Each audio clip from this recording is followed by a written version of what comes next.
Hey, good evening. It's Red Pill 66, and it is Tuesday, February 2nd. And right now it is 5:10 p.m. And I figured I'd do a video, as I have not done one in quite a few days. I hope you're all doing well. Yesterday we had a little bit of a snowstorm, then it turned into rain, so we just had a little icky mess out there.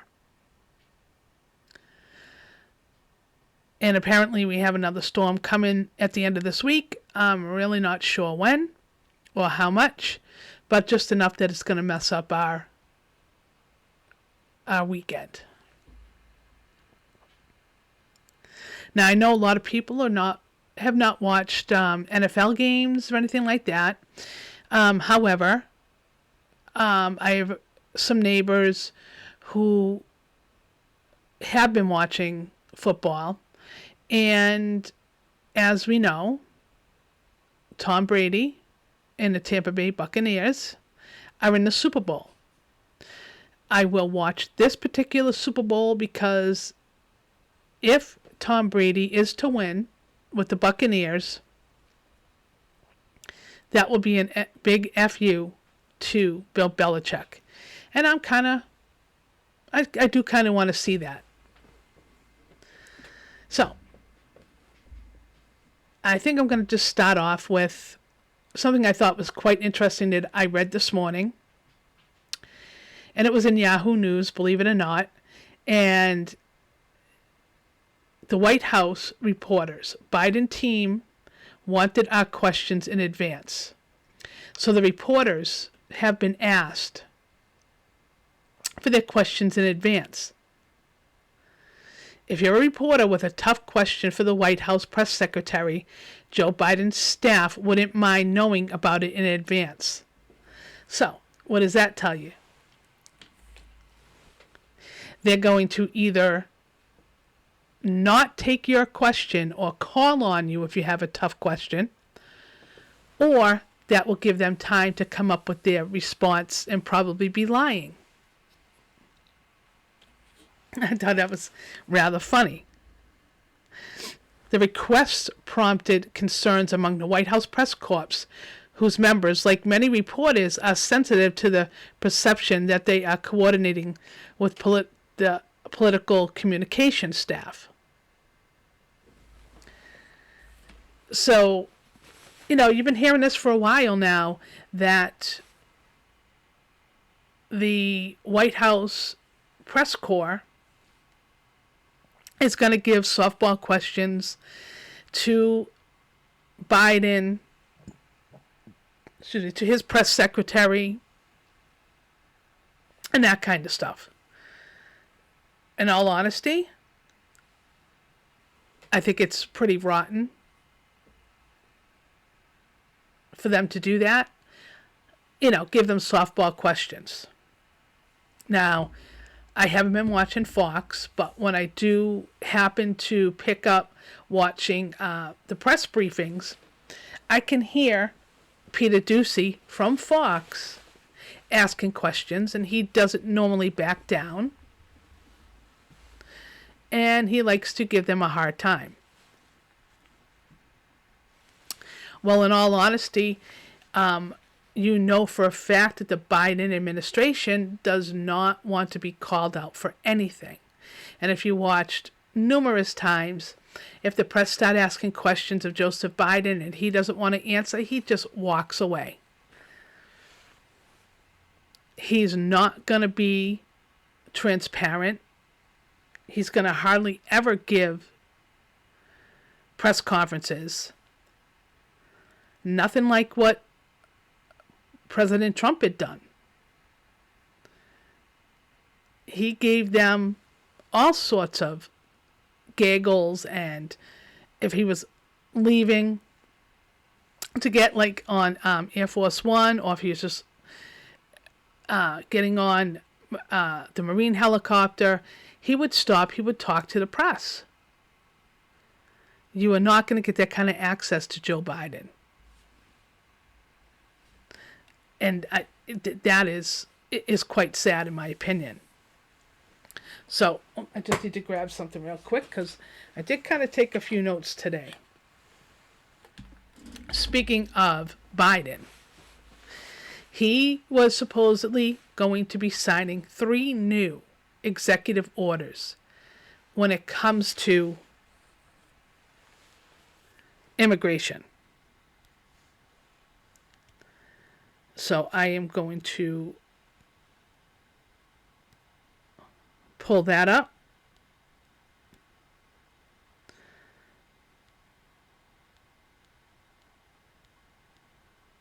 There we go. According to NBC News reports, President Joe Biden will sign 3 major executive orders Tuesday aimed at reversing Donald Trump's hardline immigration practices, senior administration officials said. One executive order will create a task force to reunite children who were separated from their parents under Trump's zero-tolerance policy, which an administration official called a moral failing. The task force will be chaired by the Homeland Security Secretary. The executive action does not address whether parents who have been deported will be given the same protections to come back to the United States to reunite with their children. The official said the second executive action would evaluate legal immigration programs such as Central American Minors Program, which began under President Barack Obama.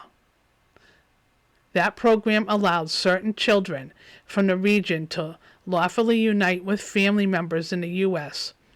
Trump terminated it in 2017, which the administration officials said left thousands in limbo.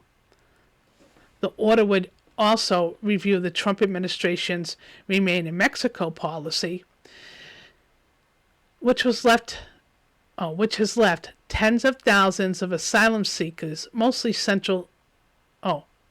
of them from Central American, living in poor conditions in northern Mexico as they await court hearings to make their cases for protection in the U.S.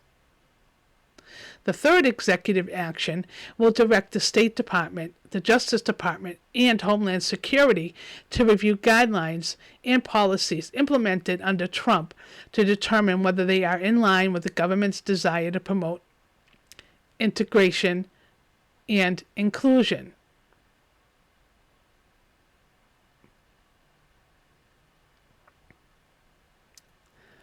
So, everything's kind of fallen into place here. Because now you have House Dems seeking to sneak a pathway to citizenship for illegals into the COVID relief bill. About 100 House Democrats sent a letter to House Speaker Nancy Pelosi over the weekend urging her to include an amnesty provision for certain subgroups of illegal aliens in the next coronavirus relief package. Led by the Congressional Hispanic Caucus, the group of Democrats want to include amnesty for at least 5 million illegal aliens who are considered as essential workers and who are recipients of temporary protected status and deferred action for childhood arrivals DACA programs. In an online video conference last week, Progressive Democrat Rep. Pramila Jayapal touted a plan explaining all the perks they wanted to provide to immigrants by wrapping it all up in their COVID relief bill. So, here we go with a few things.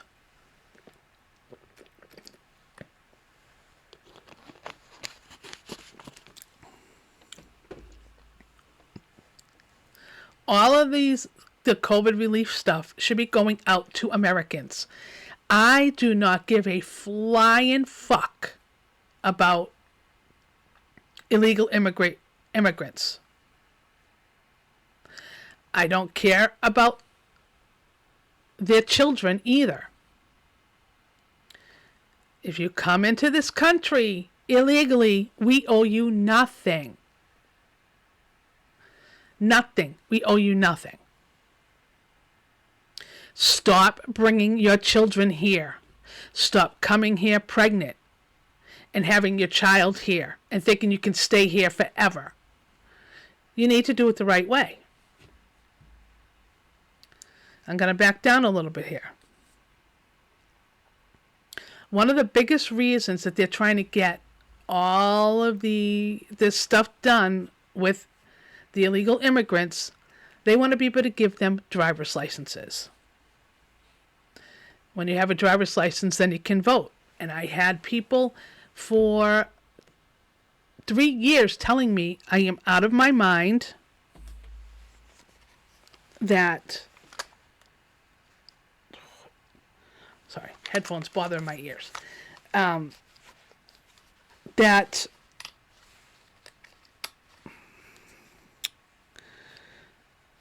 no, they can't vote, they can't vote, they can't vote. And I'm like, if they have driver's licenses, they'll be able to vote.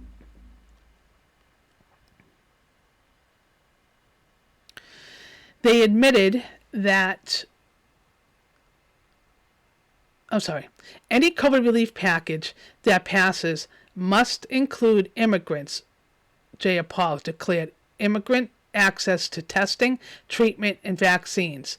But it also means immigrant inclusion in financial relief, she said, indicating they will get the stimulus payment as well. That's bull crap. They should not be getting the money. This virus has wiped out so many businesses and put so many Americans out of work. We should not be giving it to illegal immigrants. The relief, nothing relief-wise, should be going to anybody that is not an American citizen. And they want to try to jam all this stuff through.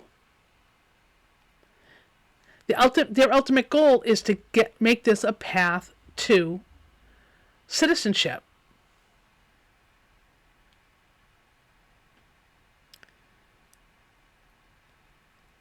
Now, we have immigrant workers here, and if they're here on visas,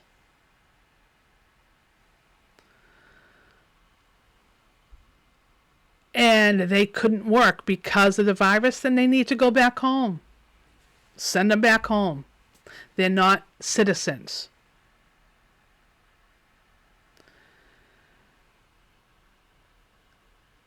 Send them home. Let their own country take care of them. It's not our country's responsibility to take care of them. And they're like, immigrant workers need to be protected. They can't be essential and disposable. Can we have it within a COVID relief bill, actual immigration protections? It's just not right.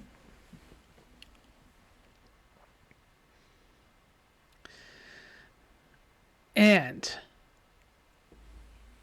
I'm not going to go any further with that right now, because I just don't want to be taken off of different platforms. Third thing, Zuckerberg, top Facebook execs admit they have too much power, want to help Biden agenda leaked in a leaked video shows. And this is according to Fox News reports.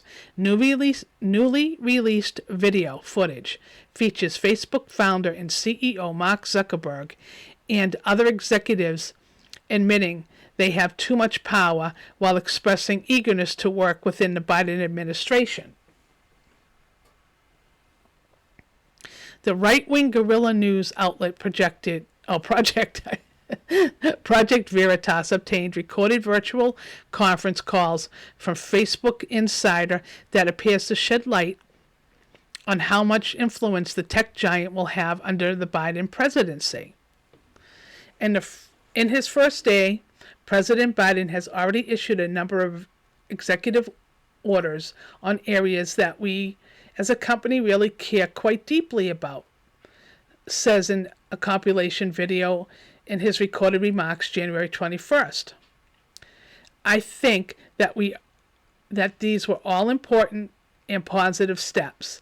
And I'm looking forward to opportunities where Facebook is going to be able to work together with the new administration on some of these priorities, starting with the COVID response.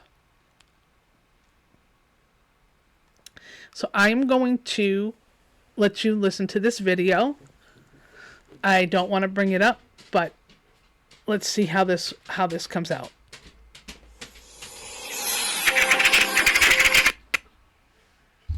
Oh, so sorry.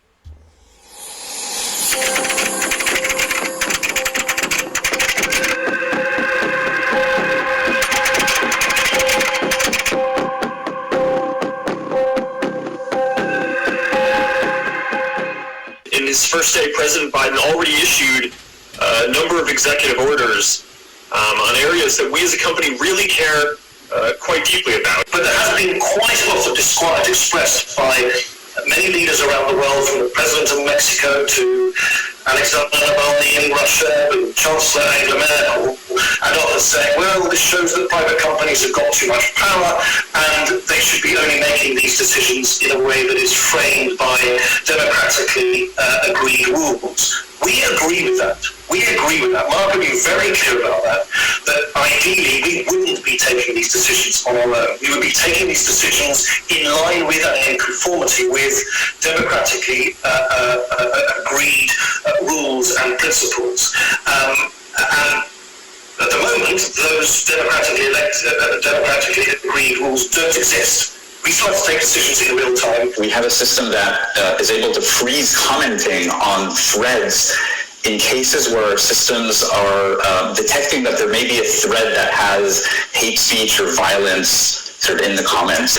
These are all things we've built over the past 3-4 years as part of our investments into the integrity space or efforts to protect elections. I wonder whether or not we can use Oculus to help a white police officer understand what it feels like to be a young black man who's stopped and searched and arrested by the police. And I want every major decision to run through a civil rights lens. I think that these were all important and positive steps, and I am looking forward to opportunities where Facebook is going to be able to work together with this new administration on some of their top priorities, starting with the COVID response. So, freaking craziness. Freaking crazy.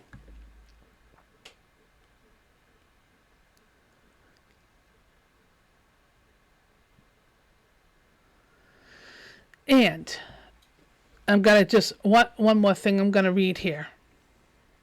Whoopi Goldberg. Joe Manchin's criticism of Kamala Harris sounds bigoted, really disrespectful. According to Breitbart reports, Whoopi Goldberg told her co-stars on Monday's broadcast of ABC, The View, that Senator Joe Manchin's criticism of Vice President Kamala Harris for appearing on a local TV station in West Virginia to gain support for Biden administration's $1.9 trillion coronavirus relief package sounded bigoted. So, for a long time, I really think that Whoopi Goldberg has lost her mind. Anybody that has anything to say regarding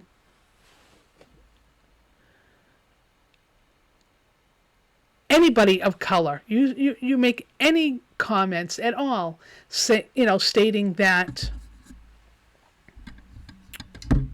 they're not, you just disagree with them. It doesn't matter what it's about. You just disagree. Then you're a bigot. You're making derogatory comments about them. You're talking about their race, their gender. Give me a break. PC police out and about again. Out and about again.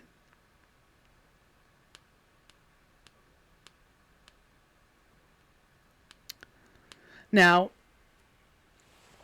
there has been no changes at all. At all.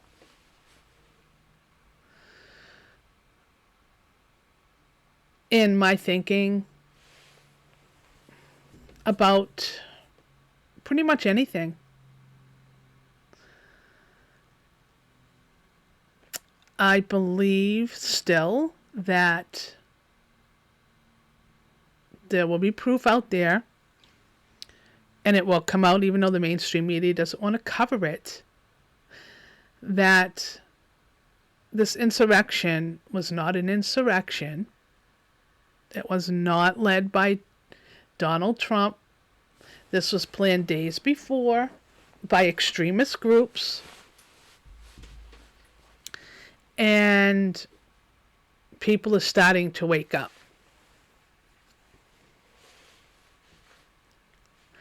We're going to have to see the parade, the movie that's going to play out, I want to say, with the Senate, with this impeachment hearing, and them saying if anybody that is defending Donald Trump says anything about election fraud, they're going to take a vote right away.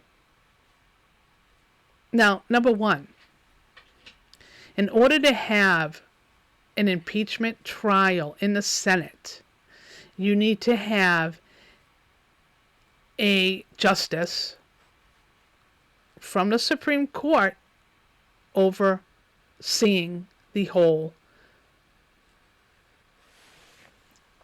proceeding. Well, nobody from the Supreme Court is gonna do this because they know it's unconstitutional. You cannot impeach and convict a president who is no longer in office. You can't remove him. This is all just political theater, and they want to do this so that Donald Trump could never run for anything again. Well, to be honest with you, I don't think he's going to ever run again. I think he's just going to use his political power to back other people. People are starting to wake up to what's happening in this country. And 2022, baby, you're going to have a lot of congressmen and senators that are going to get primaried. They're going to get primaried because people are waking up.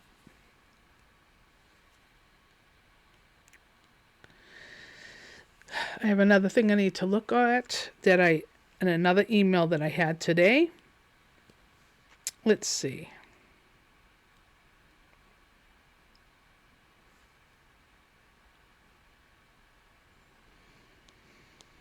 Okay. As a lot of you know, because you probably follow a lot of other people to get your news from, you're not watching it from the mainstream media. You're getting them from different blogs, different print media that has nothing to do with the mainstream. Well, I came across this article today from VIP as a daily commentary on TV.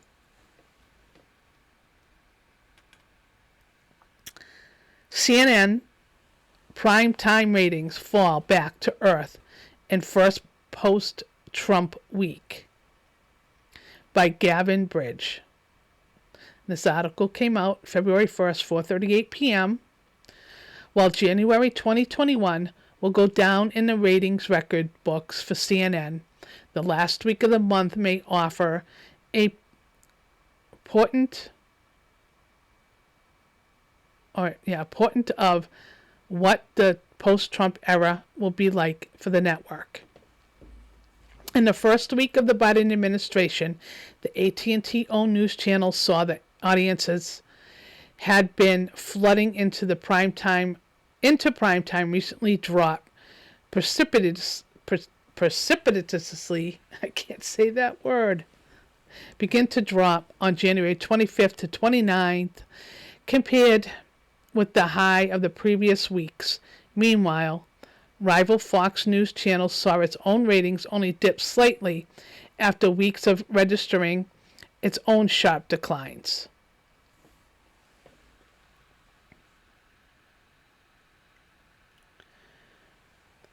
Average U.S. total audience watching weekday primetime cable news. Data shown for the audiences aged 2 or older watching content live within 24 hours of airing.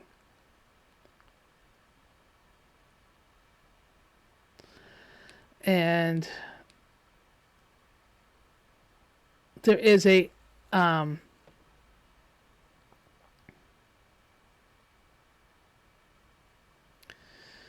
yeah, okay, here we go. CNN, the 8 p.m. hour, from 1/4 to 1/8, they had 519 million viewers. 1:11 to 1:15, they had 3.74 million viewers.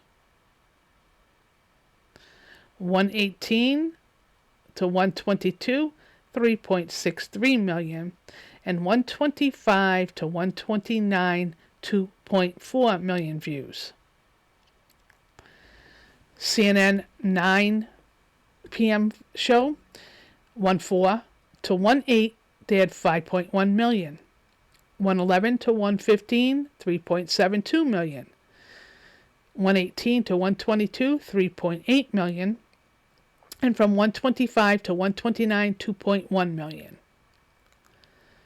The 10 p.m. slot, 1/4 to 1/8, 4.39 million. 1:11 to 1:15, 3.39 million. Oh, I'm sorry, I read that wrong. 3.9 million. And 1:25 to 1:29, 1.7 million. Fox News' numbers have all dropped. 8 p.m., which is Tucker Carlson. He had 4.8 million. 1/4 to 1/8. 1:11 to 1:15, 3.39 million.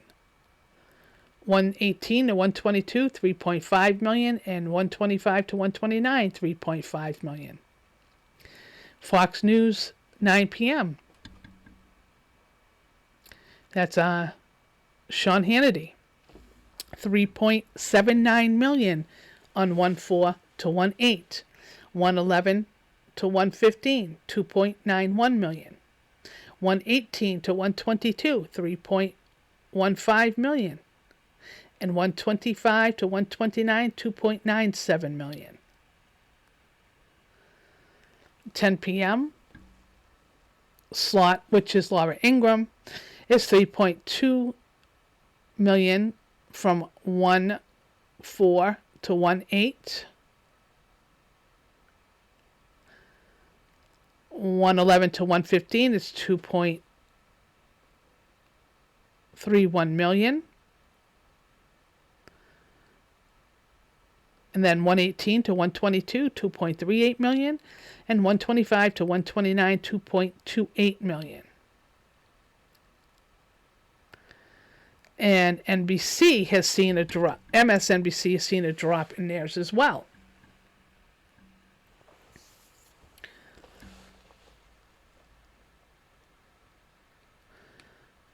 And let's see. Let me go down a little further here. Another network that has been characterized as left-leaning, MSNBC, has also seen significant declines, but nowhere near as steep as what has hit CNN. Variety Intelligence Platform's analysis of the viewership data across two key metrics, the target news demographic for people ages 25 to 54 and the total audience watching, shows that CNN ended the final week of January with ratings dropping roughly 44% for a total audience versus the prior week across all 3 hours of prime time. Now, we've been saying this for a while now. I need a quick drink, sorry.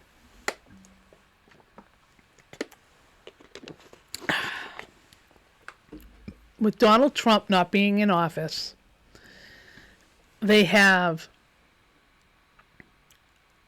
nothing to talk about.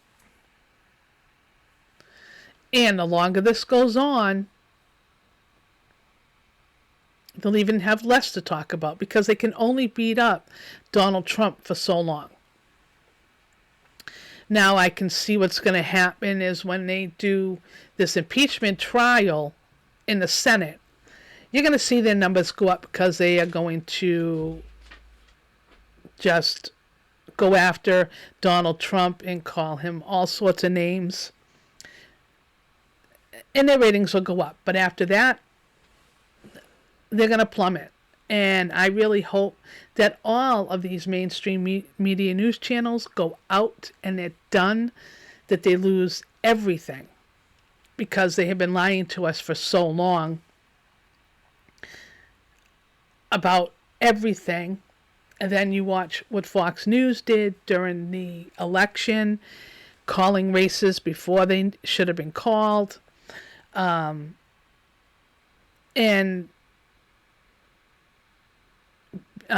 not backing Donald Trump. I mean, don't get me wrong, Sean Hannity still did, but I will never watch Fox News again. Every once in a while, somebody will send me something, and I'll look at it. But I won't. I won't click on it if it's a Fox News one. If somebody else did it and it's not going to give any ratings at all to Fox News, then I'll go that way. So according to this,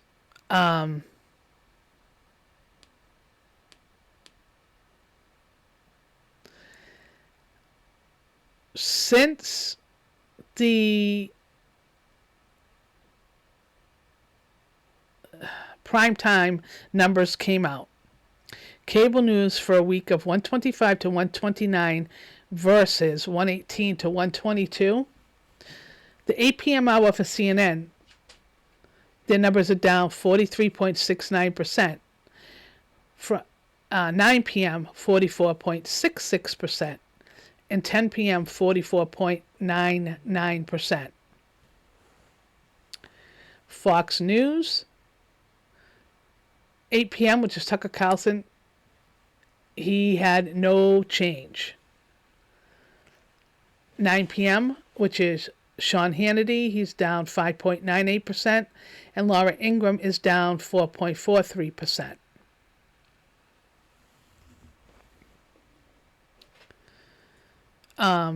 MSNBC, 8 p.m., I'm not sure who is that, broke even. 9 p.m. is down 11%, and the 10 p.m. hour broke even. While it's too early to conclude any longer-term direction for news ratings after just 1 week, the downturn could be interpreted as an indicator that many industry observers had anticipated. With Biden in the White House, networks that have spent the last 4 years railing constantly against Trump have lost the main attraction that energized their audience bases, making it difficult to hold on to elevated viewers. That said, it could well be that this decline is temporary, as Trump's second impeachment trial is set to begin in February on the 8th. So, which is pretty much what I already said. The numbers will go up and then they'll go back down.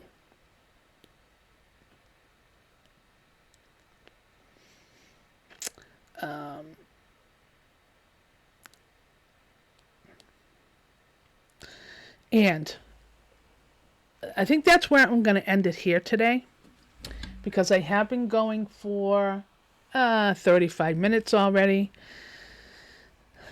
Tomorrow, or probably Thursday, I'm actually going to do something on the different bills that are being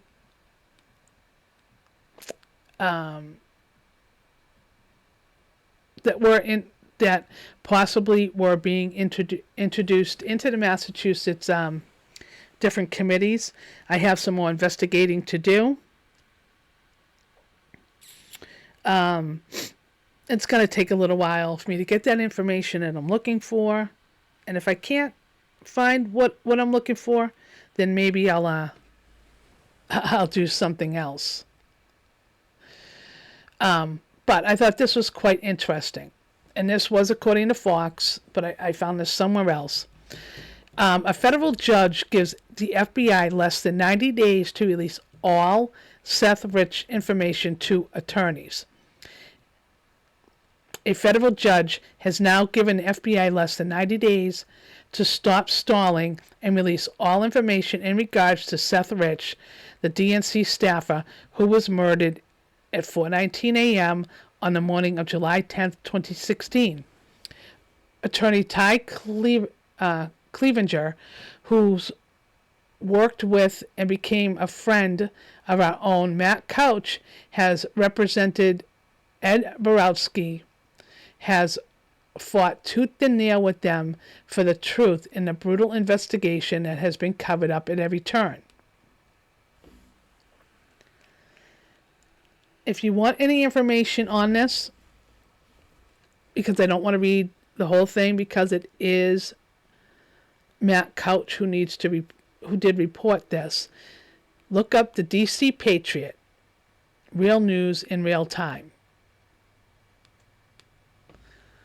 And Matt Couch has been reporting on and trying to get the truth about Seth Rich for years. And he's been sued. He's lost a lot going after this information.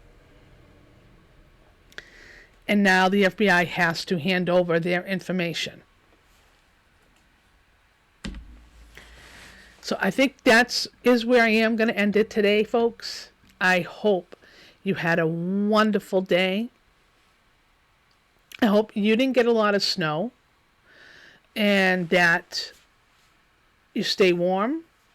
You have a good dinner, maybe a hot toddy maybe to warm up. Other than that, I think this is where I'm going to end it for the night. You have a great, great one. And I know I'm just talking